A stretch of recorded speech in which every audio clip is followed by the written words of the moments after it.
అదొక అందమైన పచ్చని అడవి. ఆ అడవిలో ఒక ఎత్తైన కొండపై ఉన్న చెట్టు మీద ఒక మగ కోకిల నివసించేది.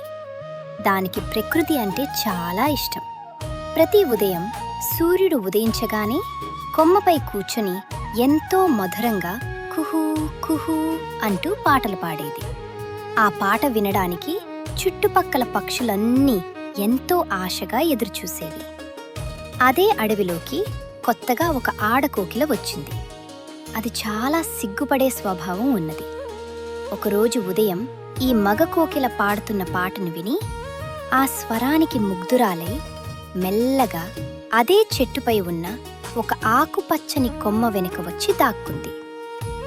మగ కోకిల పాడుతుండగా ఎక్కడి నుంచో ఒక మృదువైన సన్నని గొంతుతో దానికి శృతి కలుపుతూ మరో పాట వినిపించింది. తల తిప్పి చూస్తే ఆకుల చాటున దాక్కుని ఉన్న ఆడకోకిల కనిపించింది. దాని కళ్ళలో అమాయకత్వం, స్వచ్ఛత మగ కోకిలను ఆకట్టుకున్నాయి. ఆ రోజు నుండి అవి రెండూ కలిసి పాడటం మొదలుపెట్టాయి. వాటి మధ్య మాటలు లేవు, కేవలం పాటల రూపంలోనే ఒకరినొకరు ఇష్టపడ్డారు. రోజులు గడుస్తున్న కొద్దీ ఒకరిని విడిచి ఒకరు ఉండలేకపోయేంత ప్రేమ పెరిగింది. పొద్దున్నే లేవగానే ఒకరి కోసం ఒకరు తీపి పండ్లను వెతికి తేవటం, సాయంత్రం వేళ ఆకాశంలో జంటగా ఎగరడం వాటికి ఒక అలవాటుగా మారింది. అడవిలో కాలం మారింది. ఎండలు ముదిరి అడవిలో నీటి చుక్క దొరకడమే కష్టంగా మారింది. పండ్ల చెట్లన్నీ ఎండిపోయాయి. దాహంతో, ఆకలితో అడవిలోని పక్షులన్నీ వలస వెళ్లడం ప్రారంభించాయి. ఈ జంట పక్షులు కూడా నీటి కోసం, ఆహారం కోసం సుదూర ప్రయాణం మొదలుపెట్టాయి. కానీ ప్రయాణంలో ఎండ తీవ్రతకు ఆడకోకిల బాగా అలసిపోయింది. ఎగరలేక గొంతు ఎండిపోయి మెల్లగా ఒక చెట్టు కింద పడిపోయింది.